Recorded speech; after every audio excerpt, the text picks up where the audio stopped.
Hello and welcome to Khandelkar academy. इस lecture में हम उत्तर अमेरिका महाद्वीप डिस्कस करेंगे। इसके पहले वाले लेक्चर में हमने उत्तर अमेरिका महाद्वीप एटलस मैप वाइज डिस्कस कर चुके हैं। आप वाला लेक्चर भी देखना बिल्कुल ना भूलें, जिससे आपको थोड़ा सा मैप वाइज हर देश की कहाँ कैसी स्थिति है, उसकी करेंसी, मुद्राएं और सीमाएं पता चल सके। इसलिए इसके पहले वाले लेक्चर देखना भी आप बिल्कुल ना भूलें। इस लेक्चर में हम उत्तर अमेरिका महाद्वीप डिस्कस करेंगे। लूसेंट की बुक की जो थ्योरी दी हुई है वो डिस्कस करेंगे। तो फ्रेंड्स, यह लेक्चर जो है ये मेरे द्वारा डिस्कस किया जा रहा है। My name is Vikram Khandelkar. और आपको हमारा प्रयास अगर पसंद आ रहा होगा तो हमारे इस चैनल को बिल्कुल भी सब्सक्राइब कर लें और बेल आइकन को दबाना बिल्कुल ना भूलें, जिससे आपको नए नए अपडेट मिल सके और इससे भी बेहतरीन वीडियो आने वाले समय में आने वाले हैं। तो आइए शुरू करते, देरी न करते हुए, उत्तर अमेरिका महाद्वीप।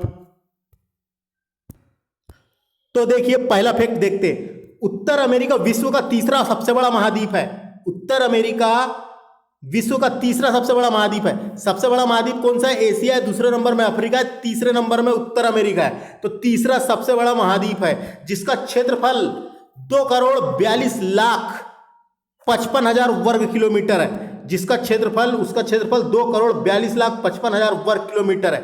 उत्तर अमेरिका, मध्य अमेरिका एवं कैरिबियन सागरीय क्षेत्र में कुल 29 देश आते हैं। इस महाद्वीप में उत्तर अमेरिका, मध्य अमेरिका मैंने बताया था, मैप देखना आप। इसके पहले वाले लेक्चर में मध्य अमेरिका में 7 देश थे।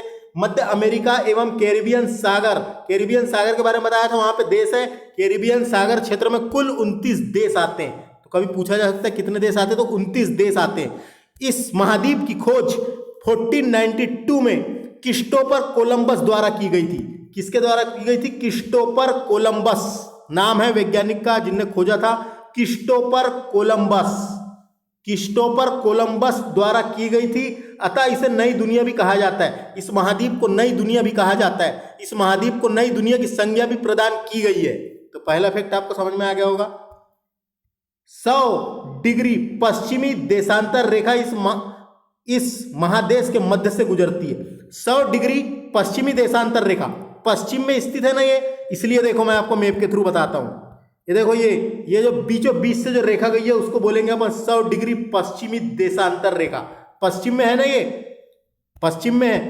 ये है, ये हो गया गोलार्ध, ये हो गया भूमध्य रेखा, ये बीच वाली हो गई 0 डिग्री देशांतर रेखा। इधर साइड वाले को बोलते हैं पूर्वी, इधर वाले को पश्चिमी, उधर वाले को, ऊपर वाले को उत्तरी गोलार्ध, नीचे वाले को दक्षिणी गोलार्ध।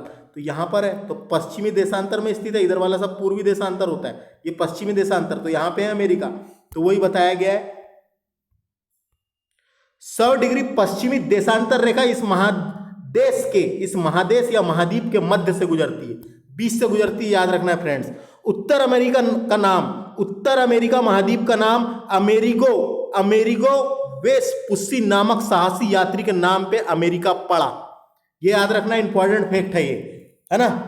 इस महाद्वीप के स्थान के भाग पर सर्वप्रथम अमेरिगो वेस्पुस्सी नामक साहसी यात्री नाविक था। एक जो घूमता था और पता लगाता था।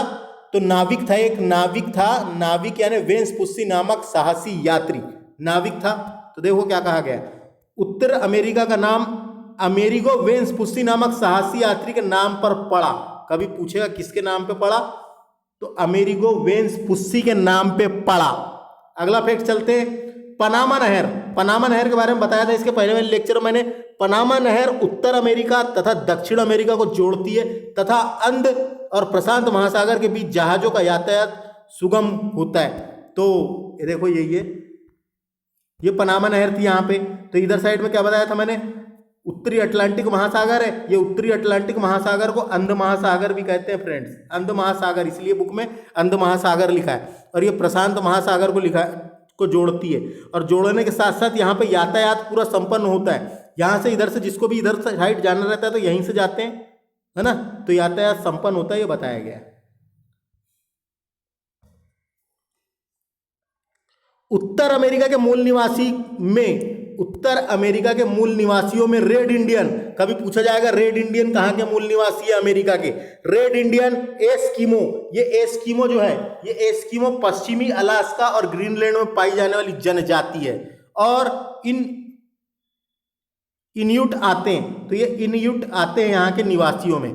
और जो एस्किमो जनजाति है इंपॉर्टेंट है, इससे क्वेश्चन पूछ ले जाते हैं, देख लेते हैं। एस्किमो का घर बर्फ का बना होता है, बहुत ठंडे इलाके में रहते हैं ये। एस्किमो का घर बर्फ का बना होता है जिसे इग्लू कहा जाता है। एस्किमो का घर बर्फ का बना होता है, बर्फ की सिल्लियों से बनाते हैं ये अपना घर बर्फ के टुकड़े या बर्फ की सिल्लियों से बनाते हैं जिसे इग्लू कहा जाता है। तो ये पूछा जाता है इग्लू क्या है ना। तो ये एस्किमो जनजाति के बर्फ का घर को कहते हैं। वे रेडियर कुत्ते का उपयोग स्लेज गाड़ी को खींचने के लिए करते हैं। आपने कई मूवी में, आपने कई पिक्चर में, आपने कई फिल्म में देखा होगा, सामने कुत्ते बंधे रहते हैं और उसमें पीछे बैठ के उन लोग बर्फ के एरिया में खींचते हैं, कुत्ते लोग गाड़ी खींचते हैं, वही गाड़ी की बात हो रही है। तो रेडियर कुत्तों का उपयोग स्लेज गाड़ी को खींचने के लिए किया जाता है। बर्फ में जो गाड़ियां खींची जाती है उसे स्लेज गाड़ी कहते हैं फ्रेंड्स। स्लेज गाड़ी को खींचने में करते हैं। सील मछली की खाल और हड्डी से नाव बनाते हैं इन लोग, और हड्डी से नाव बनाते हैं। सील मछली की खाल और हड्डियों से नाव बनाते हैं जिसे कायक कहते हैं। कभी आ सकता है कायक क्या है, तो सील मछली की खाल हड्डियों के बनने वाली नाव को कायक कहते हैं। इनका हथियार क्या होता है? हरपून कहलाता है। इनका जो हथियार होता है वो हरपून कहलाता है। हरपून कहलाता है। तो याद रखना है हरपून क्या है, तो एस्किमो जनजाति का हथियार है। ऐसे क्वेश्चन आते हैं। उसके बाद अगला फैक्ट चलते हैं। उत्तर अमेरिका का सर्वोच्च पर्वत शिखर माउंट मैकिनले है। माउंट मैकिनले, रॉकी पर्वत जो है, रॉकी पर्वत, उसका सर्वोच्च शिखर माउंट मैकिनले है 6194 मीटर। उसकी ऊंचाई है 6194 मीटर, अलास्का में स्थित है। और यहाँ एक सक्रिय ज्वालामुखी है, तो यहाँ पे एक ज्वालामुखी भी है, सक्रिय ज्वालामुखी, माउंट मैकिनले। याद रखना है सबसे ऊंची चोटी रॉकी पर्वतमाला की अलास्का में स्थित है, उत्तर अमेरिका में, महाद्वीप में। तो ये याद रखना है। उसके बाद देखिए, उत्तर अमेरिका के पूर्वी तट पर न्यू फाउलैंड द्वीप के दक्षिण पश्चिम तटीय भाग को ग्रैंड बैंक कहते हैं। तो ये ग्रैंड बैंक न्यू फाउलैंड द्वीप, देखो ये है देखो ये न्यू फाउलैंड द्वीप के दक्षिण, क्या बोला गया, न्यू फाउलैंड द्वीप के दक्षिण पश्चिमी तट पर के भाग को ग्रैंड बैंक कहते हैं। तो यहाँ पे जो भाग है उसे ग्रैंड बैंक कहते हैं, ये बताया गया है, याद रखना है। यह मत्स्य पालन का प्रमुख केंद्र है। जो ग्रैंड बैंक है ये मत्स्य पालन का प्रमुख केंद्र है।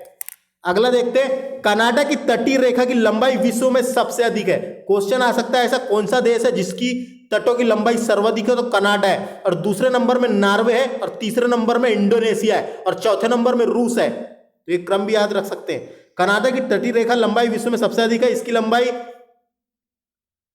2,02,080 किलोमीटर है। पूर्व में अटलांटिक महासागर के साथ और पश्चिम में प्रशांत महासागर के साथ एवं उत्तर में आर्कटिक महासागर के साथ इसकी तट रेखा छूती है। किसकी? कनाडा की। ये देखो नोट लिखा हुआ है, तट रेखा के मामले में दूसरे स्थान पर नॉर्वे है, तीसरे स्थान पर इंडोनेशिया, चौथे स्थान पर रूस है। संयुक्त राज्य अमेरिका के दक्षिण पूर्वी तट पर यानी मेक्सिको की खाड़ी पर चलने वाली हवाओं को, चलने वाले चक्रवात को हरिकेन और टोरनेडो कहते हैं। टॉर्नेडो या टोरनेडो डायरेक्ट आएगा। हरिकेन और टोरनेडो कहाँ चलते हैं? तो अमेरिका के दक्षिण पूर्वी भाग पर मेक्सिको की खाड़ी में चलते हैं। याद रखना है कहाँ चलते हैं करके पूछा जाएगा। हर जगह अलग अलग नाम है इसके, लेकिन इधर साइड इनका नाम क्या रखें? हरिकेन और टॉर्नेडो। कहाँ चलते हैं? मेक्सिको की खाड़ी में चलते हैं, अमेरिका के दक्षिण पूर्वी भाग में, है ना फ्रेंड्स। उत्तर अमेरिका में शीतोष्ण घास के मैदान पाए जाते हैं जिसे प्रेरी कहते हैं। शीतोष्ण कटिबंधी है, याद रखना है ये शीतोष्ण कटिबंधी घास के मैदान जिसे प्रेरी कहा जाता है, अमेरिका में पाए जाते हैं। इंपॉर्टेंट है, पूछा जाता है। यूएसए का डेट्राइट कार उद्योग के लिए प्रमुख केंद्र है। डेट्राइट आपने पढ़े होंगे, भारत का डेट्राइट किसे कहा जाता है? पीतमपुर नाम की जगह है जो धार जिले में पड़ती मध्य प्रदेश में, उसे भारत का डेट्राइट कहा जाता है ना। जो मध्य प्रदेश के लोग हैं उन लोग पढ़ते हैं वाली चीजें, है। तो यूएसए का डेट्राइट, यानी डेट्राइट है कहाँ? हकीकत में डेट्राइट है कहाँ? अमेरिका में है, जो कार उद्योग के लिए प्रमुख केंद्र है, फेमस है, कार उद्योग का प्रमुख केंद्र है। तो याद रखना है डेट्राइट कहाँ पर? यूएसए में, जो कार उद्योग का प्रमुख केंद्र है। उसके बाद है एक्रान, विश्व का सबसे बड़ा सिंथेटिक रबर बनता है ये, सिंथेटिक रबर। एक्रान जगह का नाम है यूएसए में, विश्व का सबसे बड़ा सिंथेटिक रबर और टायर बनाने का केंद्र है ना फ्रेंड्स, याद रखना है। टायर बनाने का सबसे बड़ा केंद्र है। एक्रान विश्व का सबसे बड़ा सिंथेटिक रबर और टायर बनाने का केंद्र है। तो समझ में आ गया फ्रेंड्स, एक्रान विश्व का सबसे बड़ा सिंथेटिक रबर यानी टायर बनाने का केंद्र है अमेरिका में। रबर के बारे में आपको पता होगा, रबर भी दो प्रकार के होते हैं, प्राकृतिक रबर होता है, एक सिंथेटिक रबर होता है, जो बनाते हैं प्राकृतिक और एक सिंथेटिक। तो जो प्राकृतिक रबर होता है, प्राकृतिक रबर को स्मर्थ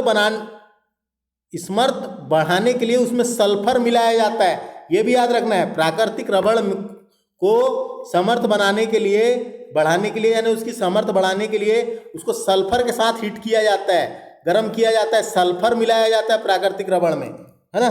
तो ये साइंस की बात थी थोड़ी सी। तो आगे चलते हैं। कनाडा का मॉन्ट्रियल कागज उद्योग के लिए विश्व प्रसिद्ध है।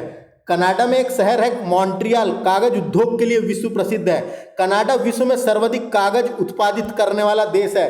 कागज उत्पादित करता है सबसे ज्यादा कनाडा, इंपॉर्टेंट है। मॉन्ट्रियल शहर कनाडा में है, याद रखना है। उत्तरी अमेरिका में कनाडा यूरेनियम का सबसे बड़ा उत्पादक एवं निर्यात देश है। उत्तर अमेरिका में कनाडा यूरेनियम का सबसे बड़ा उत्पाद एवं निर्यात देश है, याद रखना है। विश्व में दूसरे स्थान पर है कनाडा, पहले में है कजाकिस्तान। पहले नंबर में है यूरेनियम में कजाकिस्तान, दूसरे नंबर में है कनाडा, याद रखना है। संसार में शीशे और जास्ते का सबसे बड़ा भंडार ब्रिटिश कोलंबिया कनाडा में स्थित है। किसका? जास्ते का और शीशे का। यहाँ का सुलीवान खान विश्व की सबसे बड़ी सीसा जास्ता की खान है। निर्माण प्रक्रिया में जास्ता और सीसा संबंध रूप से मिलाए जाते हैं। इसके निर्माण प्रक्रिया में सीसा और जास्ता को संबंध रूप से मिलाए जाते हैं, इसलिए ये जुड़वा खनिज भी कहा जाता है। किसे? सीसा और जास्ते को जुड़वा खनिज भी कहा जाता है। तो याद रखना है ये, है ना। कोलंबिया कनाडा संसार में सीसा और जास्ते का सबसे बड़ा भंडार है। नेक्स्ट फैक्ट चलते हैं। यूएसए विश्व का सर्वाधिक मक्का उत्पादित करने वाला देश है। मक्का उत्पादित करने वाला देश है, और यहां पे सबसे बड़े मक्के की मंडी भी है, जिसका नाम है देखते हैं फ्रेंड्स, आगे मिलेगा अभी। यूएसए विश्व का सर्वाधिक मक्का उत्पादित करने वाला देश भी है, याद रखना है। अगला चलते हैं। विश्व में सर्वाधिक सोयाबीन उत्पादित करने वाला देश भी संयुक्त राज्य अमेरिका है। अमेरिका में सर्वाधिक सोयाबीन का उत्पादन होता है, याद रखना है। सर्वाधिक सोयाबीन उत्पादित करने वाला देश भी यूएसए ही है। क्यूबा द्वीप को गन्ने का प्रमुख उत्पादित होने के कारण चीनी का कटोरा कहते हैं। क्यूबा देश अपन ने पढ़े थे, कैरिबियन सागर में है। क्यूबा देश को सर्वाधिक गन्ना उत्पादक होने के कारण, सर्वाधिक गन्ने का उत्पादित करता है वो, इस कारण उसे चीनी का कटोरा भी कहा जाता है। क्यूबा की राजधानी हवाना है। जमैका देश के बारे में अपन ने सुने होंगे। जमैका देश में सर्वाधिक केला होता है, तो केला उत्पादन के लिए विश्व प्रसिद्ध है जमैका, याद रखना है। जमैका केला उत्पादन के लिए विश्व प्रसिद्ध है। मेक्सिको का तट कहुआ की खेती के लिए उपयुक्त स्थल है। कहुआ की खेती, बीज होते हैं आपने देखे होंगे कहुआ की खेती के लिए उपयुक्त स्थान है मेक्सिको की।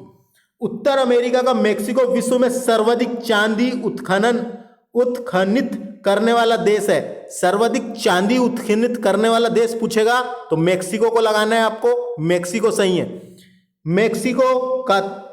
उत्तर अमेरिका का मेक्सिको विश्व में सर्वाधिक चांदी उत्खनित करने वाला देश है। उसके बाद अगला, संयुक्त राज्य अमेरिका के मोन्टाना राज्य की बूटे खाने, मोन्टाना राज्य है, राज्य का नाम है मोन्टाना राज्य की बूटे खाने विश्व की सबसे बड़ी तांबे की खाने हैं। तांबे की खाने दक्षिण अमेरिका में भी है एक, तो अपन दक्षिण अमेरिका महाद्वीप में पढ़ेंगे। तो यहाँ पे एक है जिस तांबे का खान का नाम है बूटे खान, तो याद रखना बूटे की खान तांबे से संबंधित है, संयुक्त राज्य अमेरिका में, मोन्टाना राज्य में है। कनाडा का वुड बफेलो नेशनल पार्क विश्व का सर्वाधिक बड़ा पार्क है। वुड बफेलो नेशनल पार्क है कनाडा में, विश्व का सर्वाधिक बड़ा नेशनल पार्क है, जो उत्तर अमेरिका महाद्वीप में स्थित है। यह अल्बर्ट प्रांत में स्थित है, यानी राज्य में स्थित है। कनाडा के अल्बर्ट प्रांत राज्य में स्थित है, याद रखना है ये would buffalo national park Canada. अगला फैक्ट है, उत्तर अमेरिका के न्यूयॉर्क सिटी में ग्रैंड सेंट्रल टर्मिनल विश्व का सबसे बड़ा रेलवे स्टेशन है।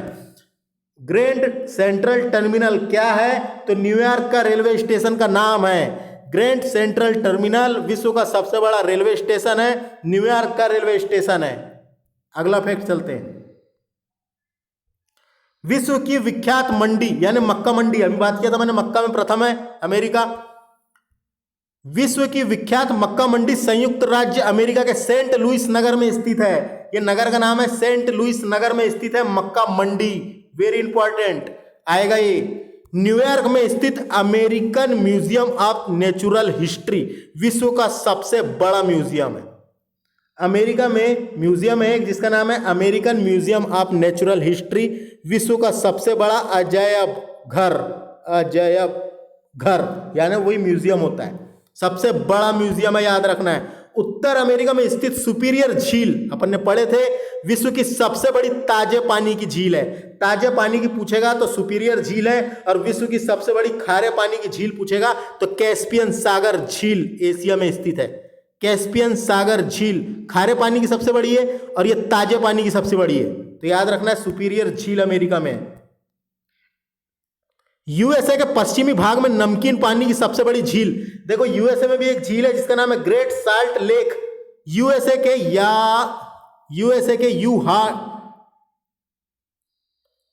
यूटाह राज्य में स्थित है। देखो मैप में देख लेते हैं, ग्रेट साल्ट लेक कहां पर है?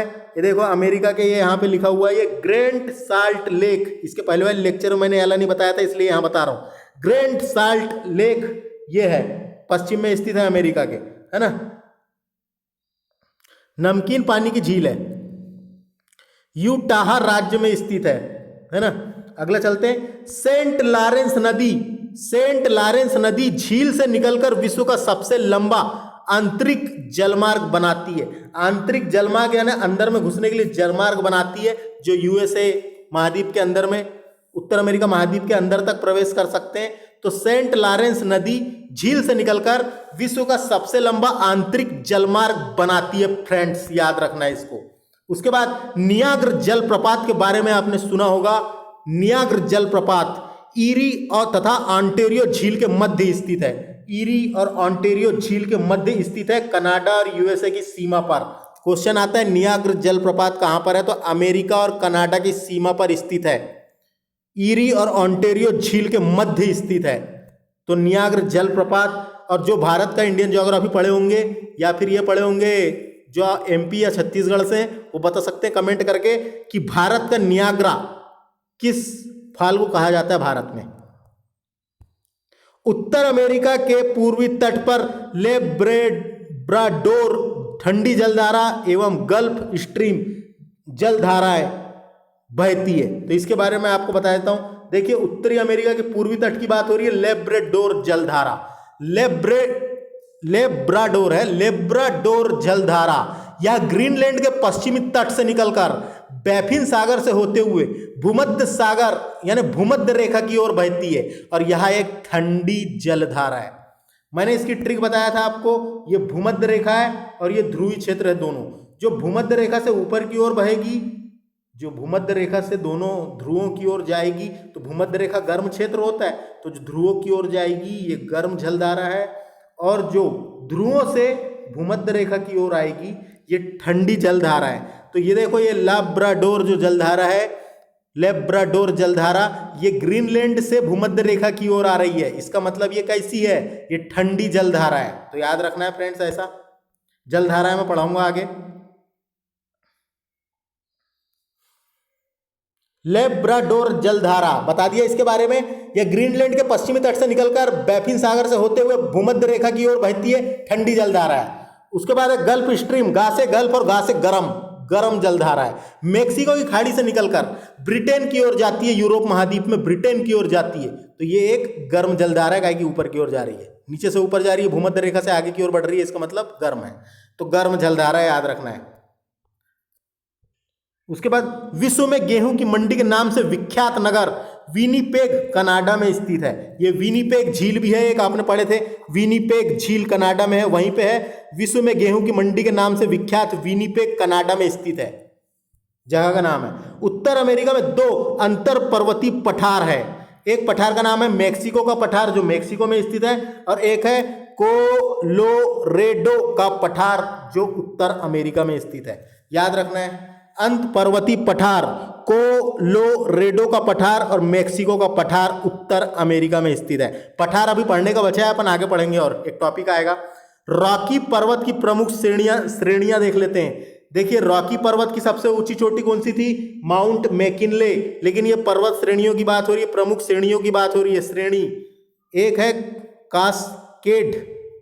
कास्केड श्रेणी, उसके बाद है सियारा नेवदा। ये सियारा नेवदा मैंने बताया था चोटी है एक अमेरिका में।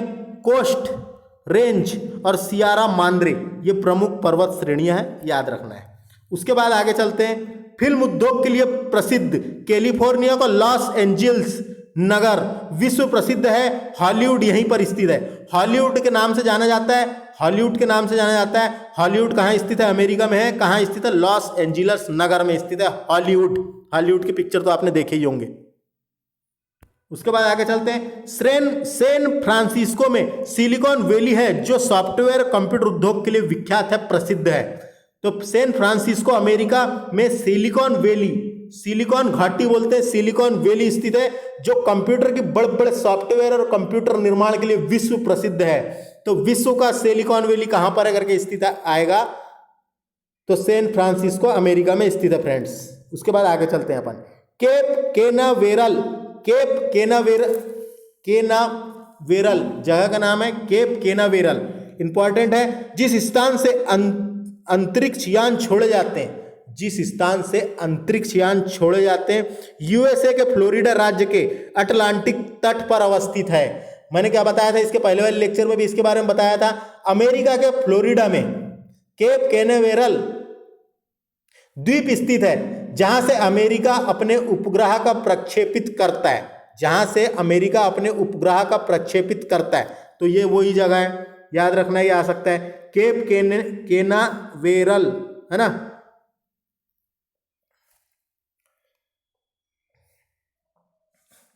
केप केनावेरल अमेरिका के फ्लोरिडा में केप केनावेरल स्थित द्वीप पर स्थित है जहां से अमेरिका अपने उपग्रह का प्रक्षेपित करता है। वही लिखा है यहाँ पे, अंतरिक्ष यान छोड़े जाते हैं ना। शिकागो विश्व का सबसे बड़ा रेलवे स्टेशन है। कभी पूछा जाएगा, शिकागो शहर अमेरिका में है, वहां का रेलवे स्टेशन सबसे बड़ा जंक्शन है, बोलते हैं सॉरी जंक्शन, रेलवे स्टेशन नहीं है, जंक्शन है ना। सबसे बड़ा रेलवे जंक्शन है विश्व का। उत्तर अमेरिका की प्रमुख प्रजातियां देख लेते हैं। रेड इंडियन कहां पाई जाती है? उत्तर अमेरिका और मेक्सिको में पाई जाती है, जिसे बोलते हैं रेड इंडियन। उसके बाद निग्रो पश्चिमी द्वीप समूह में पाई जाती है। याद रखना है, पश्चिमी द्वीप समूह में निग्रो। तो दोनों रेड इंडियन और निग्रो कहां पर? तो उत्तर अमेरिका। संसार का सबसे बड़ा बंदरगाह न्यूयॉर्क है। सबसे बड़ा पोर्ट बंदरगाह न्यूयॉर्क है। इंपॉर्टेंट है, याद रखना है, पूछा जाएगा। संसार का सबसे बड़ा बंदरगाह कौन सा है? न्यूयॉर्क है। उसके बाद आगे देखिए, स्टैच्यू ऑफ लिबर्टी न्यूयॉर्क में ही है जिसका डिजाइन फ्रेडरिक अगस्ट बर्थोल्डी ने बनाया था। तो इसका डिजाइन किसने दिया था करके क्वेश्चन आ सकता है। स्टैच्यू ऑफ लिबर्टी के बारे में थोड़ी सी जानकारी आपको होना। Statue of Liberty New York Harbor में स्थित है। एक विशाल मूर्ति है। अमेरिकी क्रांति के दौरान फ्रांस और अमेरिका की दोस्ती के प्रतीक के तौर पर तांबे की बनी मूर्ति फ्रांस ने 1886 में अमेरिका को दी थी। किसने दी थी? फ्रांस ने। यहां लिबर्टी की आकृति है जो एक रोमन देवी है। दाहिने हाथ में एक मसाल है, आपने देखा होगा, दाहिने हाथ में एक मसाल है और बाएं हाथ पे एक किताब है जिसमें अमेरिका का संविधान है। जो अमेरिका का संविधान है, और उसमें लिखा हुआ है 4 जुलाई 1776 लिखा हुआ है। उस किताब में 4 जुलाई 1776 लिखा हुआ है, जो यूएसए स्वतंत्रता दिवस की घोषणा करता है, यानी यूएसए की स्वतंत्रता की घोषणा करता है। जो अमेरिका है वो कब आजाद हुआ था फ्रेंड? 4 जुलाई 1776 को। अमेरिका का स्वतंत्रता दिवस 4 जुलाई को आता है, याद रखना है ना। ये याद रखना है जो मैंने आपको बताया। और उसके बाद तो संविधान है उनके हाथ में, और उनने जो ताज पहने हुए हैं उसमें 7 नोक बनी हुई है, आपने देखा होगा। जैसे ये ताज है तो उसमें 7 नोक बनी हुई है। ये 7 नोक 7 महाद्वीपों को दर्शाता है। जो 7 नोक है वो सातों महाद्वीपों को दर्शाता है। तो आपको समझ में आ गया होगा। स्टेच्यू ऑफ लिबर्टी के बारे में मैंने बता दिया, तांबे से बनी है। फिर से बता देता हूं एक बार। न्यूयॉर्क हार्बर में स्थित एक विशाल मूर्ति है। अमेरिकी क्रांति के दौरान फ्रांस और अमेरिका की दोस्ती के प्रतीक के तौर पर तांबे की बनी मूर्ति फ्रांस ने 1886 में अमेरिका को दी थी। किसने दी थी? फ्रांस ने। यहाँ लिबर्टी की आकृति है जो एक रोमन देवी है। दाहिने हाथ पर मशाल है और बाएं हाथ पे किताब है जो अमेरिका का संविधान है, जिसपे लिखा हुआ है 4 जुलाई 1776। अमेरिका के स्वतंत्रता की घोषणा है उसमें। और वो जो ताज है, ताज में 7 नोक बने हुए जो सातों महाद्वीपों को दर्शाता है। स्टेच्यू ऑफ लिबर्टी का डिजाइन किसने दिया था? फ्रेडरिक अगस्ट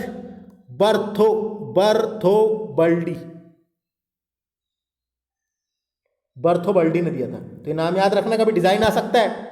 संयुक्त राज्य अमेरिका का राष्ट्रीय उद्यान है येलोस्टोन पार्क। विश्व का प्रथम राष्ट्रीय उद्यान है। Very important.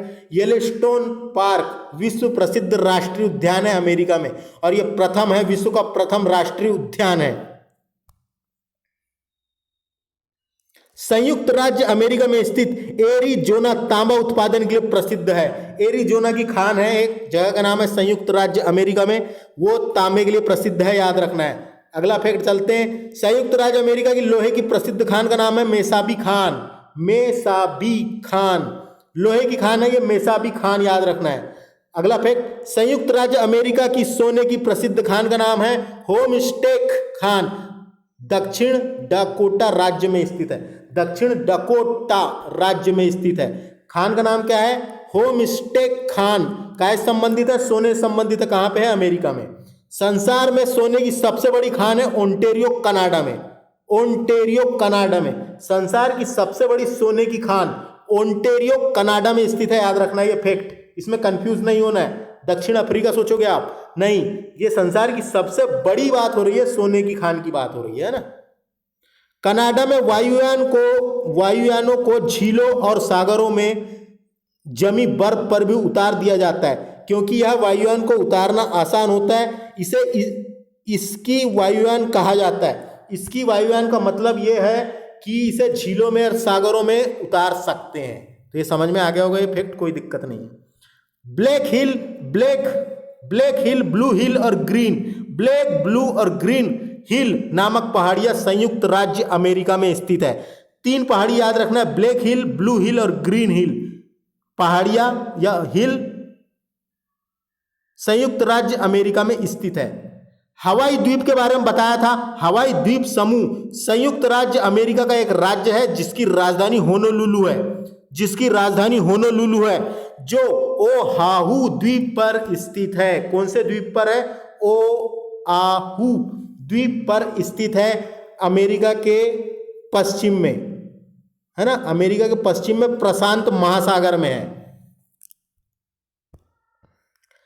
पनामा नहर के 2 बंदरगाह हैं, एक का नाम है कोलोन बंदरगाह और एक का नाम है पनामा बंदरगाह, है ना। तो जो कोलोन बंदरगाह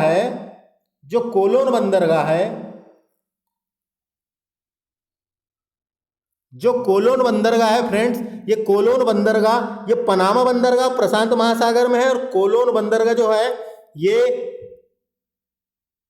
कैरिबियन सागर तरफ है, कैरिबियन सागर में है। तो याद रखना है ये, है ना। कोलोन बंदरगाह कैरिबियन सागर तरफ है और पनामा बंदरगाह प्रशांत महासागर में है। पनामा नहर इंपॉर्टेंट है। पनामा नहर समझ गए आप, पनामा देश में स्थित है। इसके बारे में मैंने इसके पिछले वीडियो में अच्छे से बता दिया था पनामा नहर के बारे में। पनामा नहर के बारे में और थोड़ी जानकारी देखते हैं। देखो 1903 में अमेरिका एवं पनामा ने इसका निर्माण कार्य प्रारंभ किया था। 1903 में पनामा नहर का 1940 में पूर्ण बनकर तैयार हुई है। इसकी लंबाई 64 किलोमीटर है और अभी वर्तमान में इस नहर पर पनामा का अधिकार है। सिर्फ पनामा का अधिकार है वर्तमान में इस नहर पर। और ये जो पनामा नहर है ये अटलांटिक महासागर को प्रशांत महासागर से जोड़ती है। इसके 2 बंदरगाह, एक तो कोलोन बंदरगाह है जो कैरिबियन सागर तरफ है, और एक पनामा बंदरगाह है जो प्रशांत महासागर तरफ है। तो पनामा नहर पनामा देश में स्थित है ना फ्रेंड्स। समझ में आ गया आपको। कनाडा का क्यूबेक प्रांत यानी क्यूबेक शहर या क्यूबेक राज्य, कनाडा का क्यूबेक राज्य फ्रेंच भाषाई क्षेत्र है, वहाँ फ्रेंच भाषाई क्षेत्र बोली जाती है, फ्रेंच भाषाएं बोली जाती है। इसे देश के अंदर देश का दर्जा भी प्राप्त है। तो क्वेश्चन आ सकता है कभी अमेरिका के किस शहर को देश के अंदर देश कहा जाता है, तो क्यूबेक। एक कई बार ऐसा क्वेश्चन है क्यूबेक शहर कहाँ स्थित हो, कनाडा में, ऐसा भी क्वेश्चन आ सकता है। क्यूबेक प्रांत या क्यूबेक शहर कहाँ स्थित है, कनाडा में, फ्रांस बोली जाती है, वहाँ पे फ्रांसी भाषा क्षेत्र है। जनसंख्या की दृष्टि से उत्तर अमेरिका का सबसे बड़ा नगर मैक्सिको सिटी है। मैक्सिको की जो राजधानी है वो मैक्सिको सिटी है, तो वो सर्वाधिक यानी जनसंख्या की दृष्टि से उत्तर अमेरिका महाद्वीप का सबसे बड़ा नगर मैक्सिको सिटी है। अगला फैक्ट और आखिरी फैक्ट, संयुक्त राज्य अमेरिका के दक्षिणी कैलिफोर्निया में स्थित मृत घाटी डेथ वैली अभिनति घाटी के उदाहरण है। अभिनति घाटी का मतलब क्या हुआ, यानी ढलाने बहुत रहती है, वहां पर निचोड़ ढलाने रहती है ना, का उदाहरण है। मृत घाटी में ग्रीष्मकालीन तापमान 55 से 56 डिग्री सेल्सियस तक पहुंच जाता है और यह विश्व का सबसे गर्म स्थान है। कभी आ सकता है क्वेश्चन, जो डेथ वैली है मृत घाटी, ये विश्व का सबसे गर्म स्थान है। इसके पहले लीबिया देश में जो एक स्थान था, लीबिया देश में जो एक स्थान था वो था, लेकिन अब ये पहला हो गया है। तो कभी पूछा जाएगा विश्व का सबसे गर्म स्थान कौन सा है, तो डेथ वैली जो कैलिफोर्निया यूएसए में स्थित है। तो ये था लेक्चर फ्रेंड्स, हमने पूरे फैक्ट डिस्कस किए हैं जो भी हो सके, तो मैंने कोशिश किया हूँ आपको बताने की, जिससे आपको थोड़ा सा पढ़ने में आसानी जाए। जितना भी मुझे सही लगा वो पूरी बताने की कोशिश किया हूँ। इसके पहले वाले लेक्चर में फ्रेंड्स हमने map wise, atlas map wise उत्तर अमेरिका महाद्वीप को डिस्कस किए थे, कहाँ पे कौन से देश की कैसी स्थिति है, उनकी क्या करेंसी है, उनकी राजधानी है, उनके भौगोलिक क्षेत्र देखे थे, तो ये देखे थे। तो इसके पहले वाला लेक्चर भी देखना आप बिल्कुल ना भूलें। तो उत्तर अमेरिका महाद्वीप से इतना ही। इसके बाद वाले लेक्चर में हम दक्षिण अमेरिका महाद्वीप डिस्कस करेंगे। तो बने रहिए हमारे चैनल पर। नमस्ते।